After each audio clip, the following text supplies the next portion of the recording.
Jaya Radha Madhava Jaya Kunja Bihari Jaya Jai Radha Madhava Jaya Kunja Bihari Jaya Gopi Jana Vallabha Jaya Girivaradari Jaya Gopi Jana Vallabha Girivaradhari Yashodanandana Brajajanaranjana Yashodanandana Vraja Janaranjana Yashodanandana Brajajanaranjana Yashodanandana Vraja Janaranjana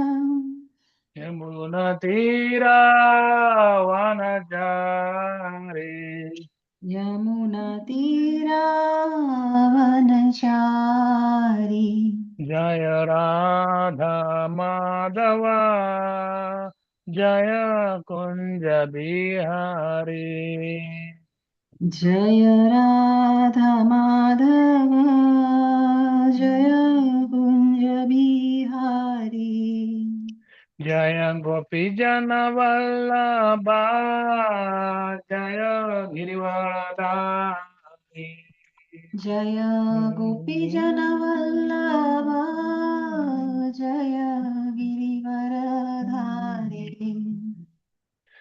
Yashodanandana Brajajanaranjana Yashodanandana Janarandana Yamuna Tira Vanachari Yamuna Tira Vanachari Hare Krishna, Krishna Krishna, Hare Hare, Hare Hare Rama, Hare Rama, Rama Rama, Hare Hare. Hare Krishna, Krishna Krishna, Hare Hare, Hare Rama, Rama Rama, Hare Hare.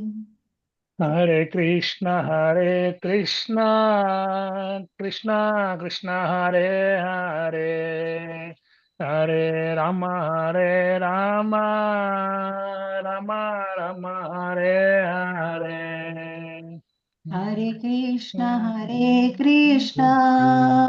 Krishna Krishna, Hare Hare, Hare Rama, Rama Rama, Hare Hare. Hare Krishna,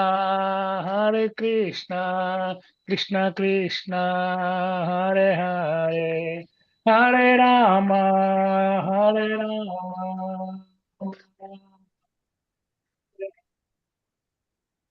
Hare Krishna, Krishna Krishna, Hare Hare, Hare Rama,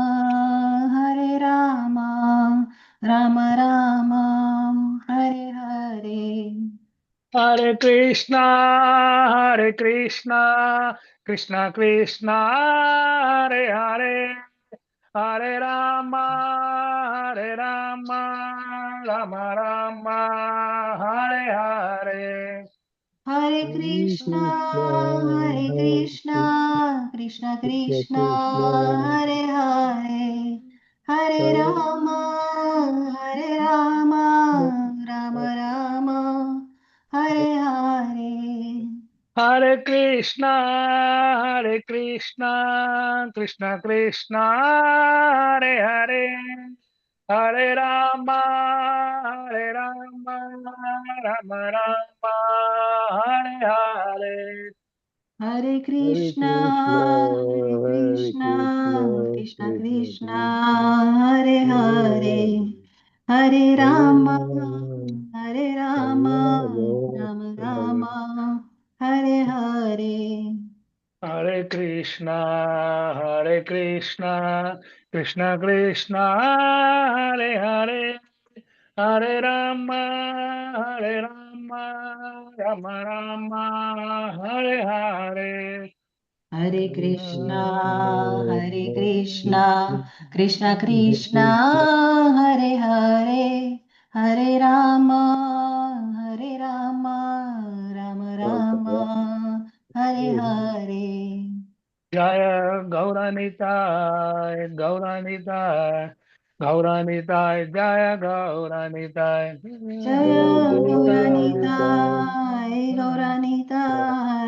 Gauranitai, Jaya Gauranitai. Jaya Prabhupada,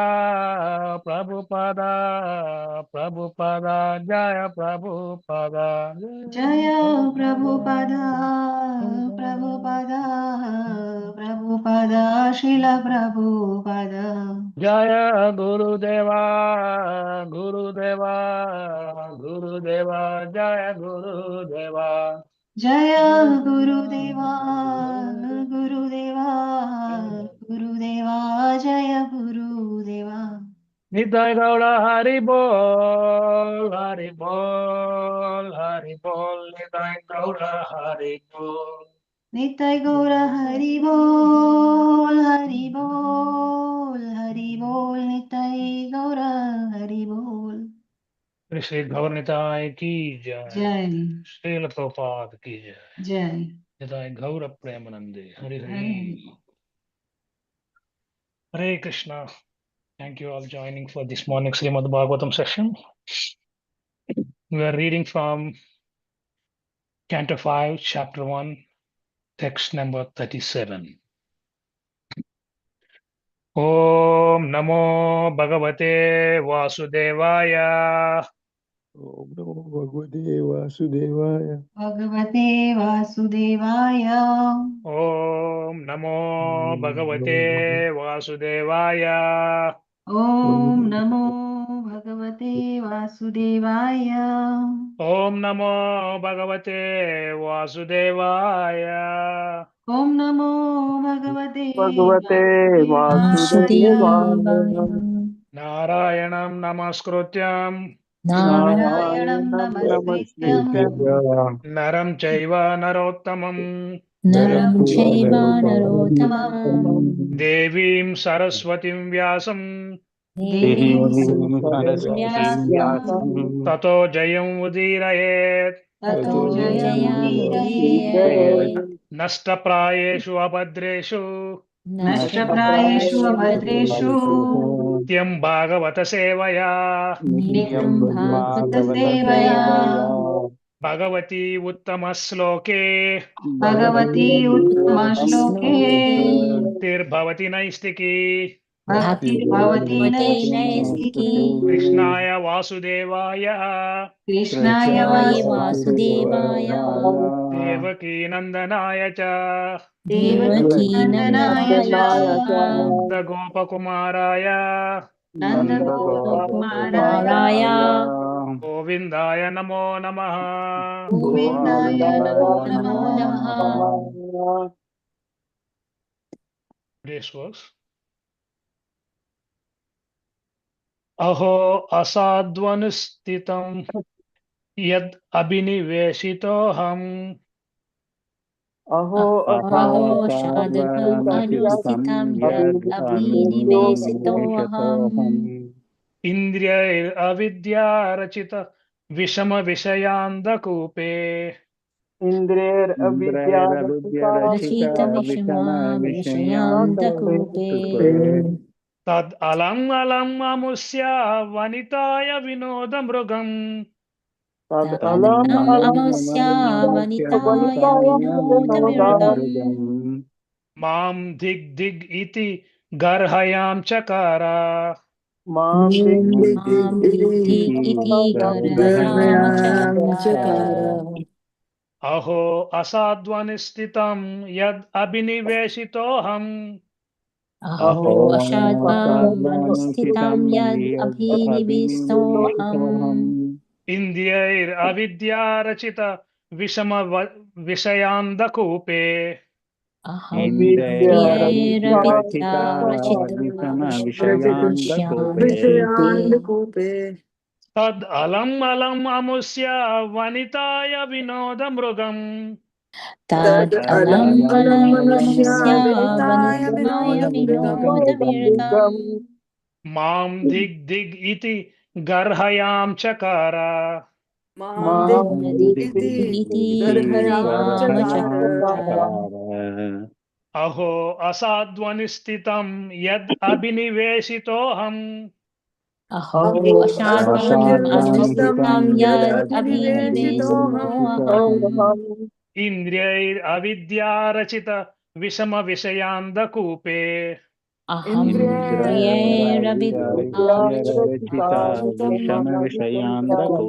विषयान्धकूपे तदलम् अलम् अमुष्य वनिताय विनोदमृगम् तदलम् अलममुष्य वनिताय विनोदमृगम् मां दिग् दिग् इति गर्हयां चकार मां दिक् दिक् गर्हयामचकार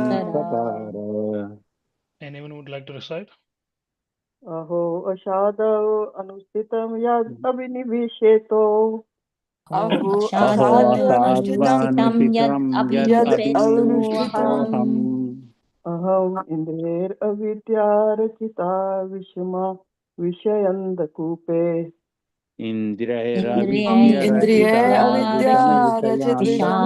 विषयान्धकूपे तदलम् अलम् अमुष्य वनिताया विनोदमृगम् तदलम् अलममुष्य वनिताय विनोदमृगम् मां दिग् दिग् इति गर्हयां चकार मां दिक् दिक् गर्हयां चकार अहो असाधुमनुष्ठितं यदभिनिवेशितः अहम् अहो असाध्वनिस्थितं यद् अभिनिवेशितोऽहम् इन्द्रिये अविद्यारचित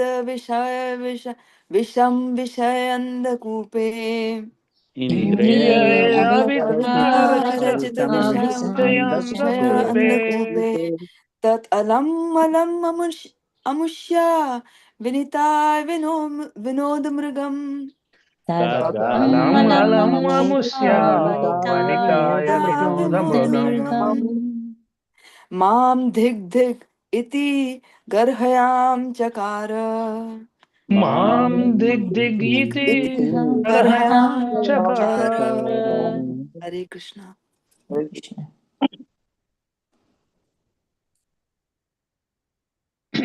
What two word meanings?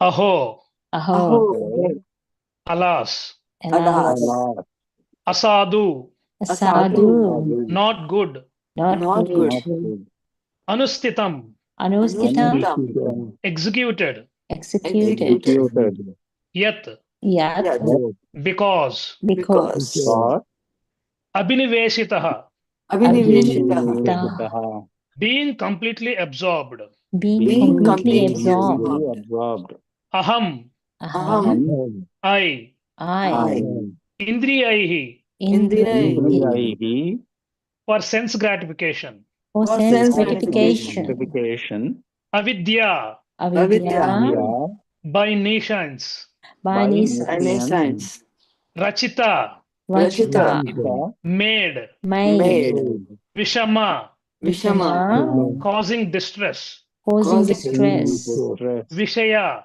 Vishaya sense gratification, sense gratification andakupe, Andakupe in the dark well, in the in the dark dark well. tat, that that, alam, Alam insignificant, insignificant alam, of no importance, of no importance amusyaha, Amusya Yaha of that, of that Vanitayah. Vanitayah. Vanitayah. Wife. Wife. Vinodamurgam.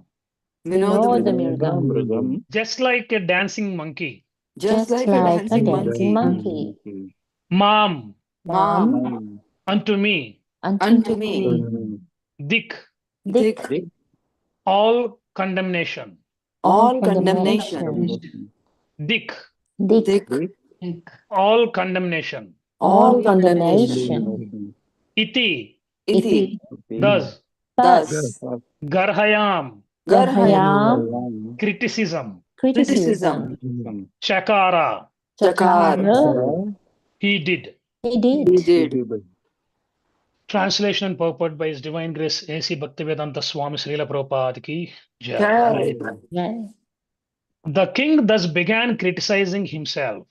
The The king king thus began began criticizing himself. himself. Alas, how condemned I have become because of Alas. my sense gratification.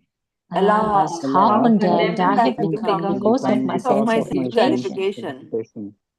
I have now fallen into the material enjoyment, I have now fallen Fallen into the material enjoyment, which is exactly like a covered well. which is exactly like a covered well. I have had enough. I have had enough. enough. I'm not going to enjoy anymore. I am not going to enjoy anymore.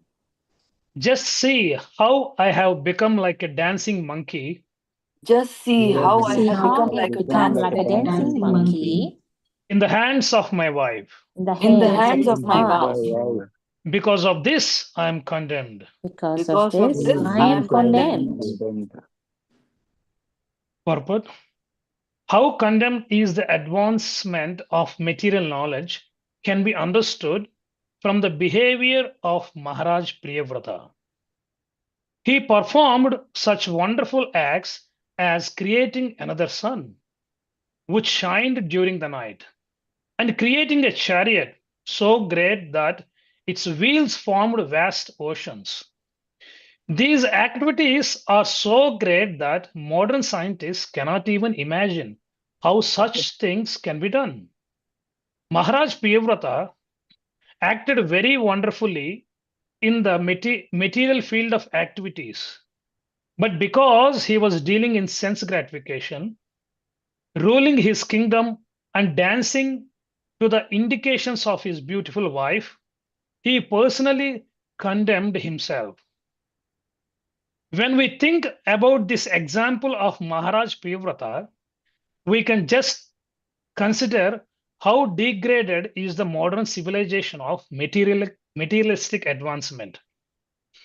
Modern so-called scientists and other materialists are very satisfied because they can construct great bridges, roads, and machines, but such activities are nothing comparable to those of Maharaj Priyavrata. If Maharaj Priyavrata could condemn himself in spite of his wonderful activities, how condemned we are in our so-called advancement of material civilization. We can conclude that such advancement has nothing to do with the problems of the living entity entangled within this material world. Unfortunately, modern man does not understand his entanglement and how condemned he is, nor does he know what kind of body he is going to have in the next life. From a spiritual point of view, a great kingdom, beautiful wife, and wonderful material activities are all impediment to spiritual advancement. Maharaj Priyavrata had served the great sage Narada sincerely. Therefore, even though he had accepted material opulences, he could not be deviated from his own task. He again became Krishna conscious, as confirmed in Bhagavad Gita. Neha vikrama nasosti pratyavayo navidyate. Swalpam apyasya dharmasya tayate mahato bhaya. In devotional service, there is no loss or diminution. And even a small service rendered in devotional life is sufficient to save one from the greatest danger. Bhagavad Gita 2.40. Such renunciation as Maharaj Priyavrata's is possible only by the grace of the Supreme Personality of Godhead. Generally, when people are powerful or when they have a beautiful wife, a beautiful home, and material popularity, they become more and more entangled. Priyavrata Maharaj, however, having been completely trained by the great sage Narada, revived his Krishna consciousness in spite of all his impediment, in spite of all impediments. Om Ajnanatimirandasya Gnananjana Chakshurunmilitam Yena Tasmai Shri Gurave Namah Sri Chaitanya Manobishtam Stapitam Yena Bhutale Swayam Rupa Kadamayam Dadati Swapadantigam Vandeham Sri Guru Sri Yutapadakamalam Sri Gurun Vaishnavam Sacha Sri Rupam Sagrajatam Sahagana Raghunathanvitam Tam Sajivam Sadvaitam Savadutam Parijana Saitam Krishna Chaitanya Devam Sri Radha Krishna Padan Sahagana Lalita Sri Vishakanvitam Saja He Krishna Karuna Sindhu Deenabandho Jagatpate Gopesha Gopika Kanta Radha Kanta Namosite Tapta Kanchana Gaurangi Radhe Vrindavaneshwari Vrishabhanu Sute Devi Pranamami Hari Priye वाञ्छकल्पतरुभ्यश्च च कृपासिन्धुभ्येव च पतितानां पावनेभ्यो वैष्णवेभ्यो नमो नमः जय श्री कृष्ण चैतन्य प्रभो नित्यानंद श्री अद्वैता गदाधर श्रीवासादि गौरभक्तवृंद हरे कृष्णा कृष्णा कृष्णा हरे हरे हरे राम राम राम हरे हरे मुखं करोति वाचालं पंगुं लंघयते गुरुं यत्कृपातमहं वन्दे श्रीगुरुं दीनतारणं परमानन्दमाधवं श्रीचैतन्यैश्वरम् Hare Krishna. Thank you all joining for this morning session, Śrīmad-Bhāgavatam. Today's discussion revolves around a very striking moment in the life of Maharaj Priyavrata. Here was a king who had achieved what most people could only dream of. Right? He possessed immense power, wealth, influence, and a beautiful family and accomplishments so extraordinary that even modern science cannot conceive of them. Right? From an external perspective, his life was a very definition of success. And yet one day, amidst of all that opulence, Priyavrata paused and looked deeply within. And what emerged from his heart was not pride, but lamentation. So before I go on further, I would like to seek the blessings of all the Vaishnavas who are attending here today, and my Guru and Guru Parampara with your blessings, so that I may be able to speak this particular verse and purport with a great appropriate mindset. So he cries out, "Aho, alas, what I have done." Right? Though blessed with spiritual knowledge, he saw that he had become abhiniveshitaha, deeply absorbed in the attractions of the senses. Looking back upon his life, he describes the material enjoyment as an avidyarachita vishama vishayanda kupe, a dark and dangerous well of sense gratification, which is carefully constructed by the ignorance of itself. So, what appeared attractive from outside, he now saw differently. What looked like an enjoyment had become entanglement. And what looked like success had become distraction. And even what looked like freedom had become a bondage. Therefore, he declares that alam, enough of this. No more shall I allow myself to be carried away by these temporary attractions. Right? At first glance, this may seem surprising to us. Why would someone so successful feel this way? Why would a king at the height of power speak as if he had lost something valuable? Right? The answer reveals an important spiritual principle. Privrata, Maharaj Privrata was not evaluating his life through the material standards. He was evaluating it through the spiritual vision. He understood that no amount of external success can compensate for losing one's focus on Krishna.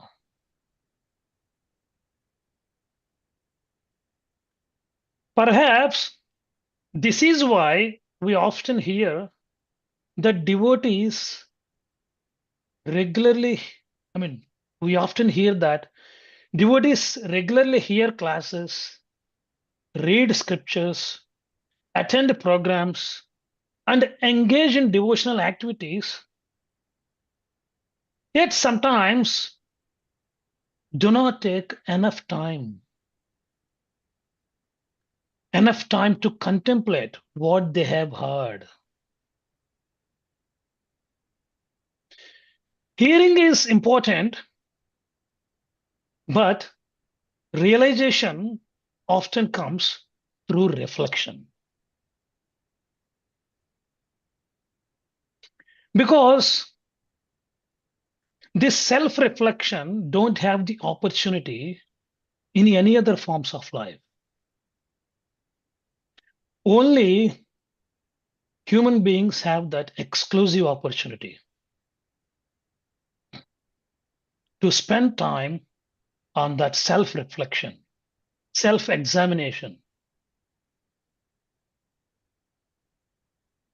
Privrata did not merely continue moving from one responsibility to another.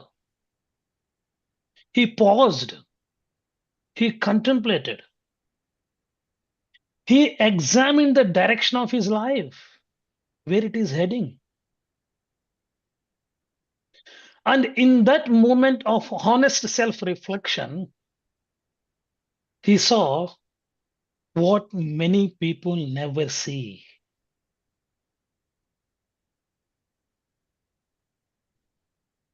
This naturally leads us to examine our own lives. Right? Modern society encourages us to measure success by achievement, possessions, status, comfort, and recognition. But are these things actually solving the real problems of life? Are they bringing us closer to our spiritual identity? Or are they simply increasing our attachments? Another fascinating aspect of this pastime, despite becoming surrounded by material opulence, Priyavrata was not permanently lost.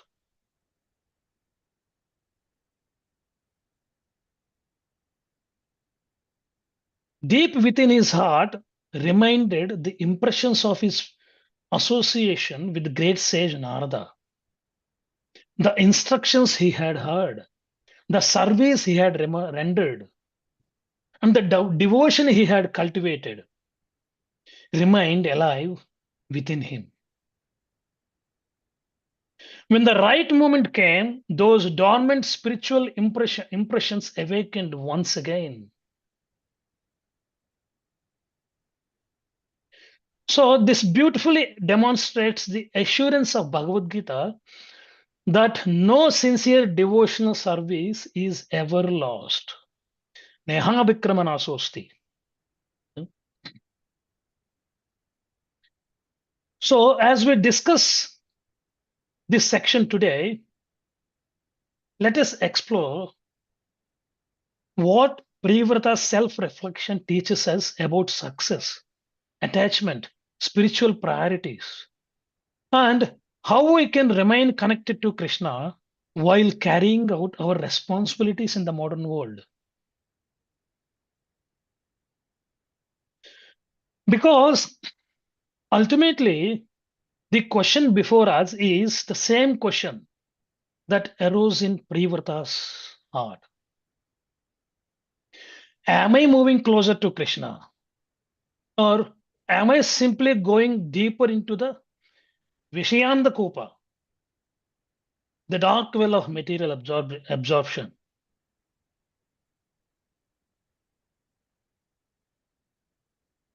Priyavrata compares material enjoyment to an avidya rachita Vishayanda Kopa, a dangerous dark well of sense enjoyment. Now, why does he uses such a strong analogy? Why a well? And why a covered or dark well? Srila Prabhupada explained that the danger of a covered well is that it does not look dangerous. Imagine driving down the road, you see a nice car pull up, the doors pull up, a handsome husband gets out, a beautiful wife gets out, and then a cute little child jumps out from the back seat. Everything looks perfect. Immediately the mind says, wow, what a wonderful family, right? I wish I had a life like that. And just like that, one step closer to the well. The problem is not the family. The problem is our imagination. We are seeing only the highlights of the match, cricket match, and assuming there is unlimited happiness behind it. We don't see the arguments, the anxieties, the mortgage bills, the responsibilities, the sleepless nights, especially the children are very young, and all the challenges that come with it. That is why it is called a covered well. Yeah, a covered well. The danger is covered. And then we think about a well itself. Why does someone go to a well? To get water, right? You go there expecting some satisfaction. But in the case of material enjoyment, after climbing down into the well, you would discover that the water you came for is not really there. Or perhaps there is a little water, but not nearly enough to satisfy the thirst of the soul, right? The soul is searching for unlimited happiness, but material enjoyment can only provide temporary relief. Sometimes we hear this in our devotee circles. In our temples, a brahmachari becomes eager to enter Grihastha. Everything appears wonderful for the first few weeks or months from a distance.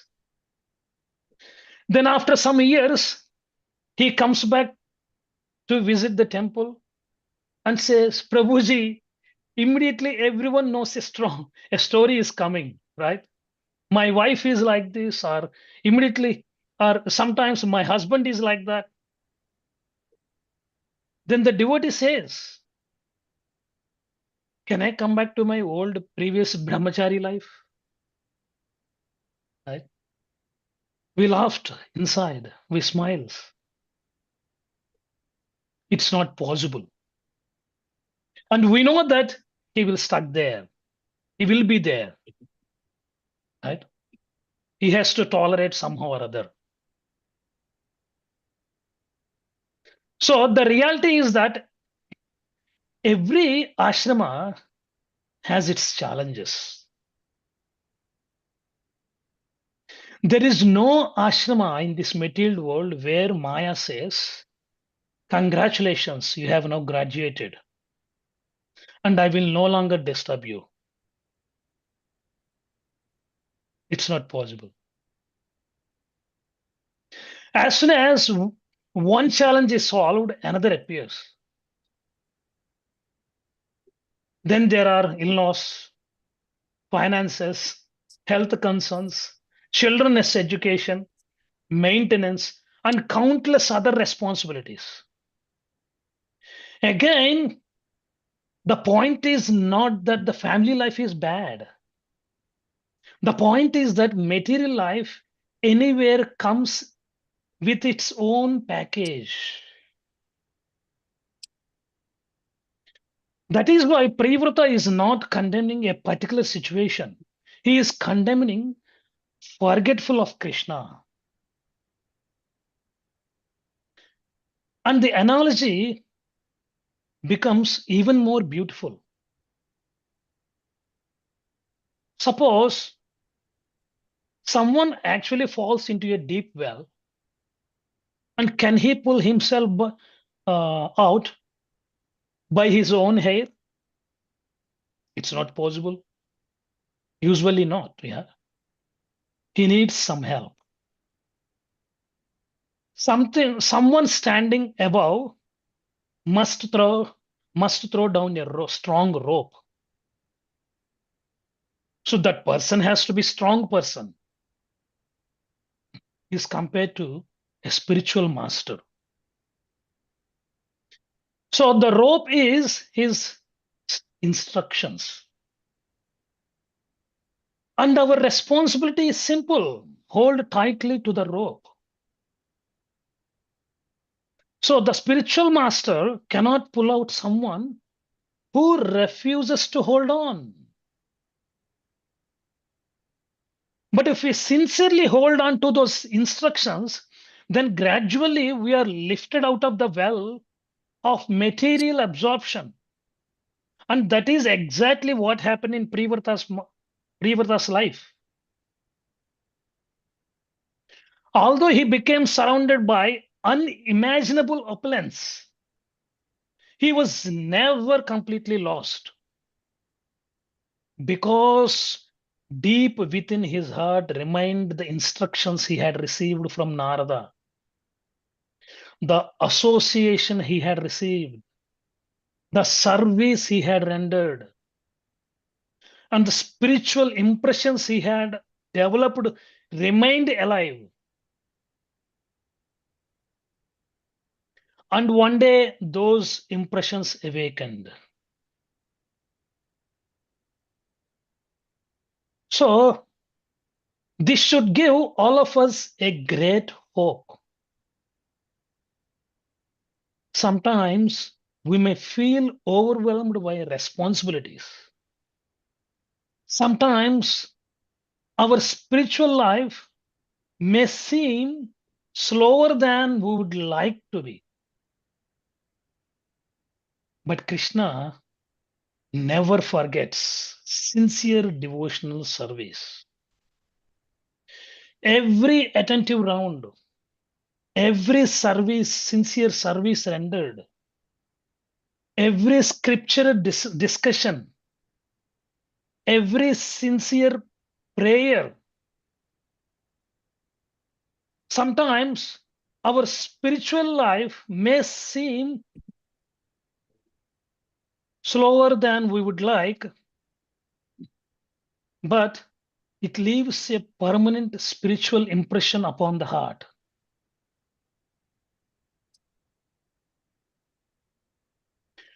Perhaps that is one of the most important lessons from Privrata. The goal is not necessarily to abandon our responsibilities. The goal is to ensure that our responsibilities do not make us forget why we are actually performing them in the first place.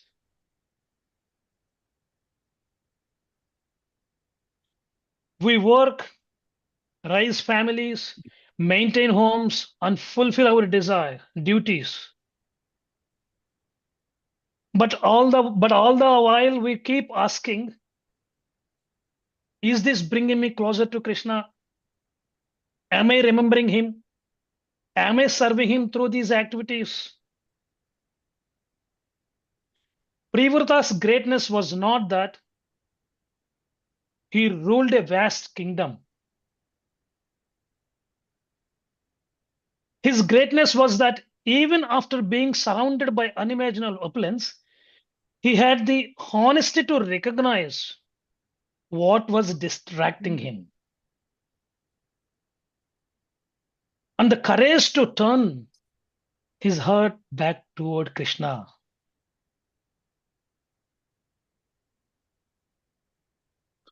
And that is the challenge before all of us today. Not whether we possess a kingdom,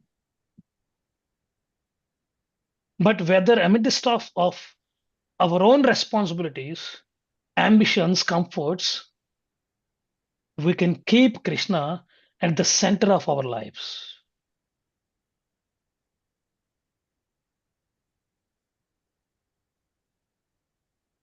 Other day, His Grace Shyamananda Krishna Prabhu was explaining a discussion from one of the Upanishads, where the sages describe the level of material happiness that we actually experience, how tiny and insignificant it is. Imagine a most fortunate human being possible that you can ever think of. Young, healthy, strong, intelligent, well educated, all the six opulences, possessing the entire earth filled with wealth and resources. The happiness of such a person is considered 1 unit of human happiness. So all that happiness is considered only 1 unit of human happiness. then the Upanishad says 100 times of that happiness equals to 1 unit of human Gandharva happiness. So even on the Gandharva Loka, there are certain type of human beings. So 100 times of that happiness is equal to 1 unit of human Gandharva happiness. And 100 times of that human Gandharva happiness is equal to divine Gandharva happiness. And 100 times of that divine Gandharva happiness is equal to 1 unit of Pitruloka happiness, the higher ancestors. And 100 times of that Pitruloka happiness is equal to 1 unit of happiness of the heavenly beings, not even Indra. 100 times of that happiness of higher celestial beings. And 100 times of that happiness of the demigods, the principal devas, Devi Devatas. And 100 times of that is happiness of Indra. Now Indra comes. Right? And 100 times of that is happiness of Brahaspati. And 100 times of that happiness of Prajapati. And 100 times of that happiness of Brahma. So even after reaching Brahma's happiness, the highest material happiness within the universe, the Vaishnava Acharyas explain that spiritual happiness is still far beyond.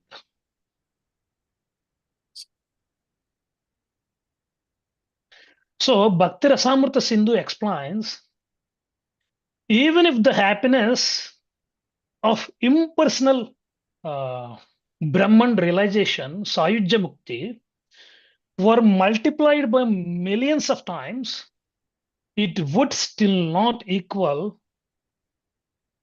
even an atomic particle of the ocean of happiness derived from pure devotional service.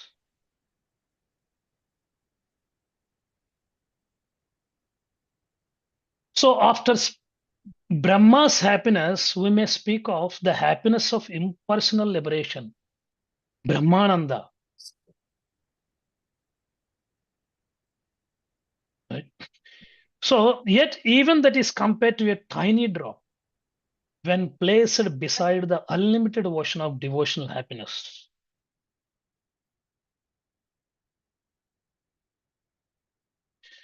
Imagine adding zeros again and again. Human happiness, Gandharva happiness, heavenly happiness, Indra's happiness, Brahma's happiness, and the happiness of impersonal liberation. After all these unimaginable levels, devotional bliss is not simply one step higher on the same scale. It is like comparing a drop of water to the entire ocean.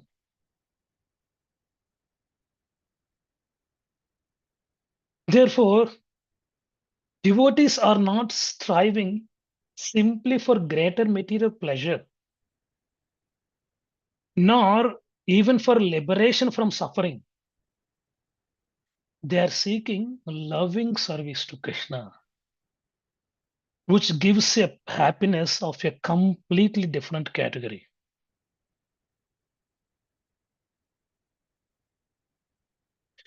This helps us appreciate why Priyavrata Maharaj, despite possessing great opulence, could still feel dissatisfied.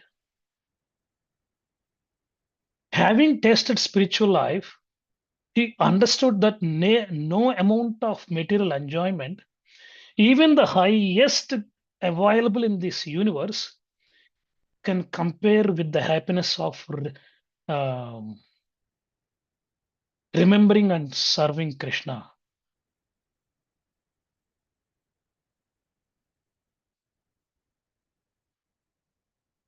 And now, after hearing this entire scale of happiness, let us honestly look at our own situation. The Upanishads begins with the happiness of the most fortunate human being imaginable. Young, healthy, wealthy, powerful, and learned, and the possessing the wealth of the entire world. And most of us are not even experiencing the first unit of that in its fullness. Yet, whatever little happiness comes our way, a promotion, a new car, a successful project, some appreciation from others, a comfortable home, and we become so proud and so attached, and sometimes even forget Krishna. So, if we pause and contemplate for a moment, it is quite humbling.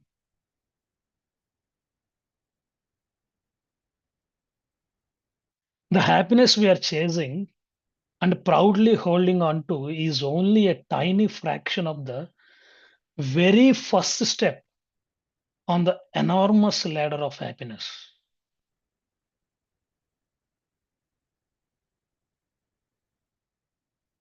When I first heard about it, and my mind was blown away.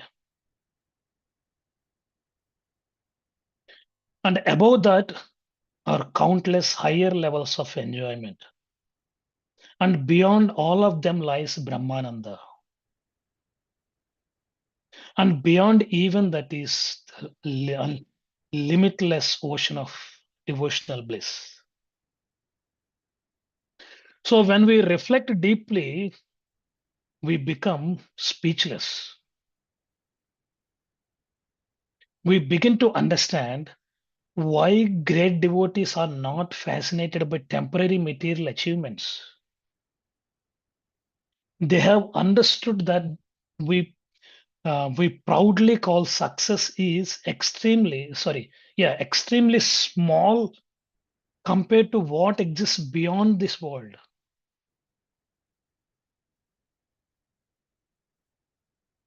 And even those higher pleasures are insignificant compared to the happiness of that pure devotion.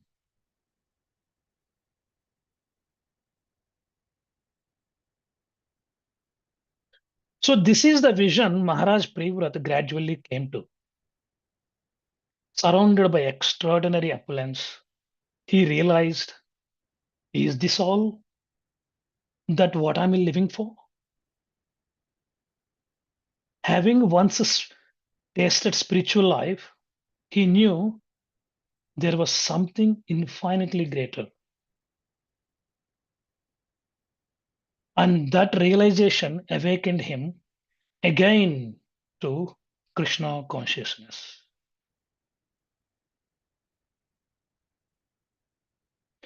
And that is the real strength of, and this is the real strength of bhakti.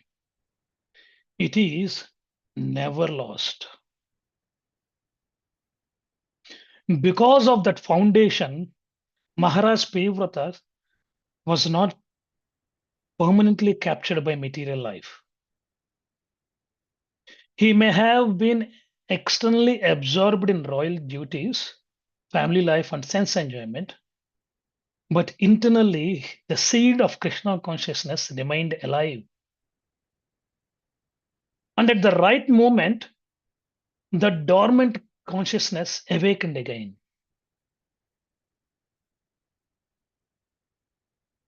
This connects directly to the teaching from Bhagavad Gita. Neha Vikramanasosti Pratyavayo Navidyate. Even a small beginning in devotional service is never lost. It continues to act within the heart, guiding the soul back toward Krishna.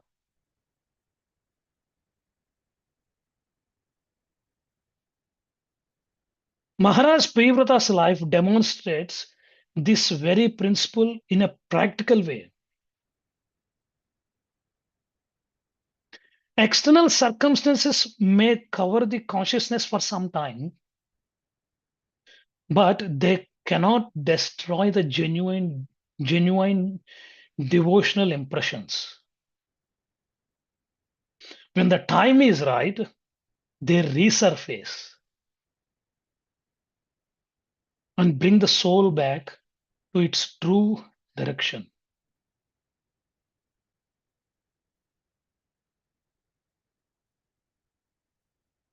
So there is another point that Prabhupada was mentioning about the guidance, the mercy.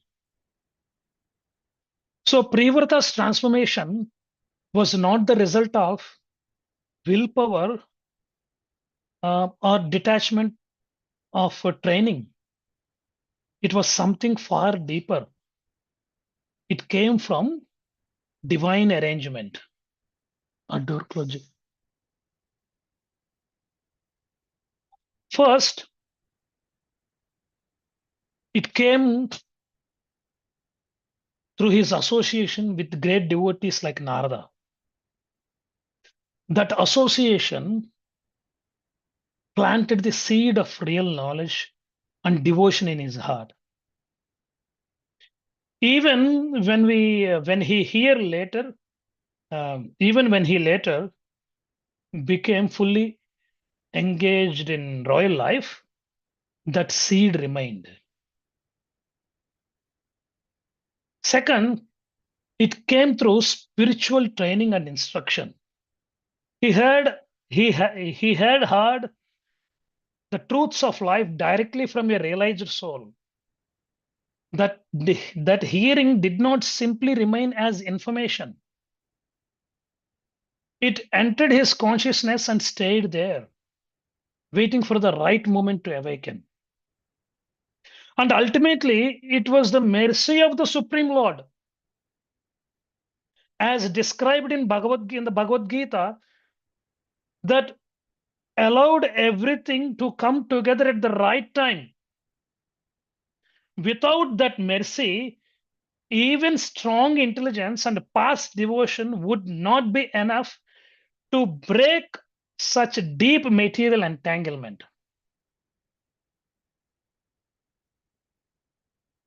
This is why his renunciation is described as extraordinary. It was not forced and it was not artificial. It was natural because it was guided from within. So Maharaj Priyavrata teaches us a very important truth. The real renunciation is not something we manufacture by effort alone.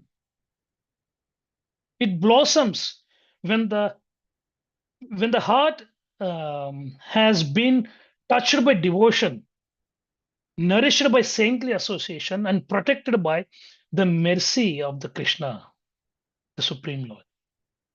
So when all these come together, even the most powerful material situation cannot keep a devotee bound.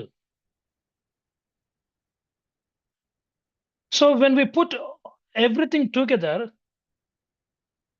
Priyavrata's life gives us a very complete picture.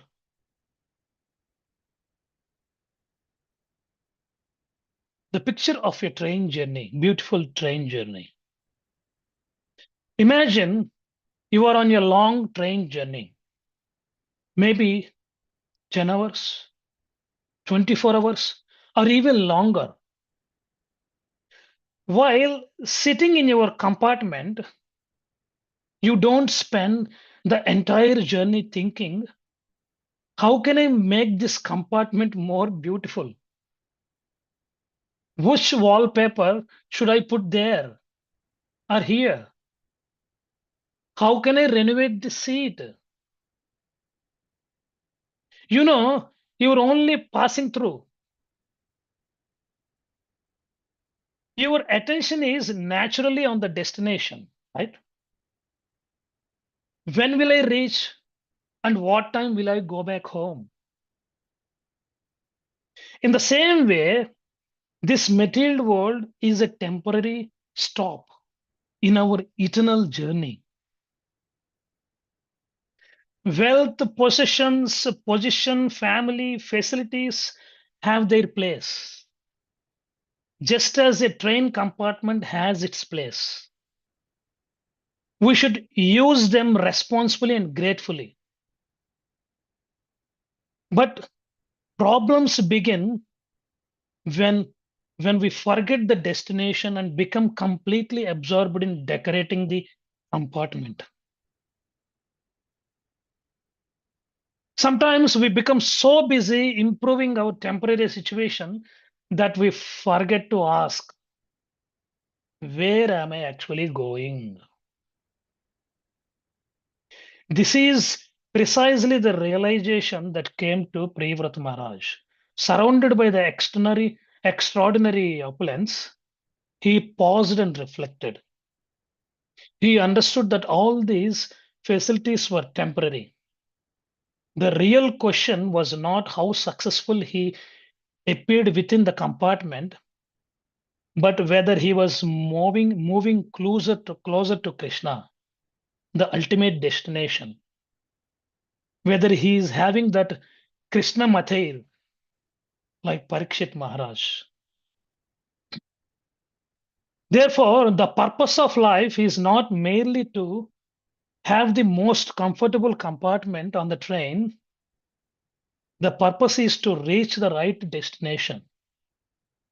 And everything else should help us remember and serve Krishna during the journey. With that, I would like to stop here and open the forum to see if we have any suggestions or comments. Hare Krishna.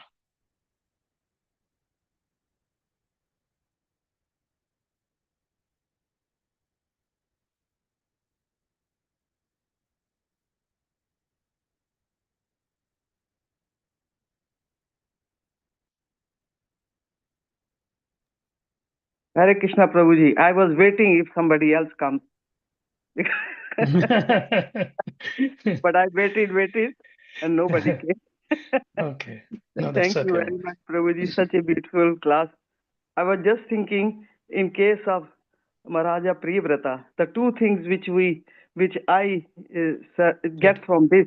First is that he was so compassionate and merciful, and how he was, because when he saw that one part of the his kingdom is dark and the other one has got lights, so created that chariot. If you look at that, he didn't create that chariot so that he wanted to show that he is a great king and he could do such wonderful activities, but it was his compassion and mercy. And we can learn from there that a devotee is very merciful and compassionate. When we see somebody that the new person coming, and then we become compassionate and we try to preach that person, give him books and things like that, so that he can also. So that is a compassion which is actually inbuilt quality of a devotee. So that's one thing in Priyavrata's character. And the other thing, Priyavrata, he remembered the instruction of his spiritual master. Though he was all, like he was opulent, we can't compare that opulence is like a ordinary Gristas. What he was a great king. He did his duty very nicely, what he was actually asked by Lord Brahma. But at the same time, he never forgot. And after having all the material things with him, but in his heart, he remembered the instruction of his spiritual master Narada. And that is the one thing which one must remember. no matter we are in this material world, we cannot avoid this. So, but if we remember the instruction of spiritual master, then always try to do our devotion service according to the instructions, like chanting our rounds attentively, following four regulative principles, having association as a devotee, reading, hearing Śrīmad-Bhāgavatam, doing services for our whatever we can do in our local temple. So all these things, we do that, then actually we never forget Krishna. And Krishna is the source of happiness. Whatever practices we do, it gives us happiness. That's the real happiness when we do something. No matter we do things, all the charities and all those things which we do, dan, punya and everything. But Krishna is only happy when we do things which our spiritual master is pleased, and we do our devotional service. Thank you very much, Prabhuji. Such a wonderful class. There is so much in that. Hare Krishna. Thank you, Mataji, for your kind words. Yes, when you talk about the compassionate, yes, the devotees are very merciful. Probably, maybe that is why the Lord himself says, I'm dependent on my devotees. Aham bhakta paradino. And even further says, bhaktair bhakta janapriya. So the devotees of my devotees, the devotees of my devotees are more closer. So maybe, yeah, probably that is the reason. Yeah. So he has given great this thing for devotees, right? Hare Krishna Prabhu, Dandavat Pranam. Thank you for your nice class. Very well presented. Prabhu, one thing comes to mind. You were talking about the measurement of happiness. Now, how does one calculate or measure an unknown phenomena like happiness, sadness, and stuff? And if you're looking at it, you're comparing the happiness in the spiritual world and the happiness of Lord Brahma. If you look at Haridas Thakur's situation, there's no point in his life where we can, in our measurable understanding, measure his happiness, because he was whooped in so many marketplaces. He wasn't allowed in the Jagannath temple. He doesn't seem to be very happy. He was born of a Muslim class. Then if you're looking at like Radharani, Radharani was lamenting. The Goswamis were always lamenting. They lived under trees. Their bodies were full of worms, So how does one measure happiness in that perspective? We can say, well, one unit and 10 units and 1,000 units, So it's a little bit confusing, because happiness is a matter of perspective. Because in the Vrindavan, technically speaking, if you want to call it happiness, they were constantly lamenting, they were constantly crying, they were constantly, in great, anxiety. So how do you can calculate? How does one calculate a measurement of happiness in a way that you presented? Thank you, Prabhu. See, the happiness that probably you and I might be talking about, maybe the happiness on the material platform, right? Because obviously I cannot be happy if someone beats me like how Haridas Thakur has been beaten. So I may not be able to tolerate, right? But when you go a little bit more deeper from the soul point of view, so these exalted devotees, and they even though despite of so many uncomfortable situations externally, but they go through that internal happiness. They experience that internal happiness. So, for example, my own Guru Maharaj, yes, His Holiness Jayapataka Swami Maharaj. So externally, his body, more than 70-80% is not in a good condition, right? But the happiness that he experiences, we cannot comprehend. So all these Maharajas and the great devotees, their happiness is on a different level. So And the scriptures explain the happiness from separation is even much greater happiness than the all other happinesses. Just like the point you mentioned, Radharani, right? And even Chaitanya Mahaprabhu. So the happiness that he has experienced even much, much greater level in separation from Krishna. And to show us, he personally came down. And how do we get there? Simple. It's only the simple recipe. Chanting, by only chanting. By sincere chanting, we can at least be able to go closer and closer, closer and closer. Right? So Yes, I think, Prabhu. yes. Thank you. That explains the devotional aspect of it, or the transcendental aspect of happiness, which brings about the question. Then you were talking about like Swarvaloka, Pitaloka. Now, though those are not on the spiritual platform, and we Correct. know not necessarily demigods are devotees. In many instances, we're lucky, like our Lord Brahma is a devotee, but it's not all Brahmas are devotees. But still, then how do you quantify happiness when you're not looking at the devotional or the transcendental perspective of it?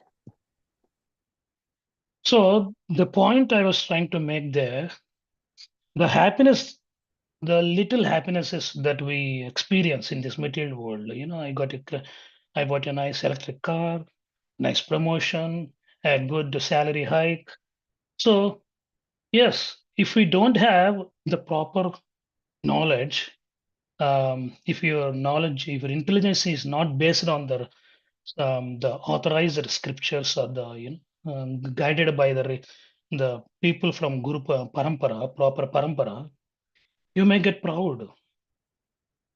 You may get proud. You may have gotten an opportunity to buy a house in a nice location.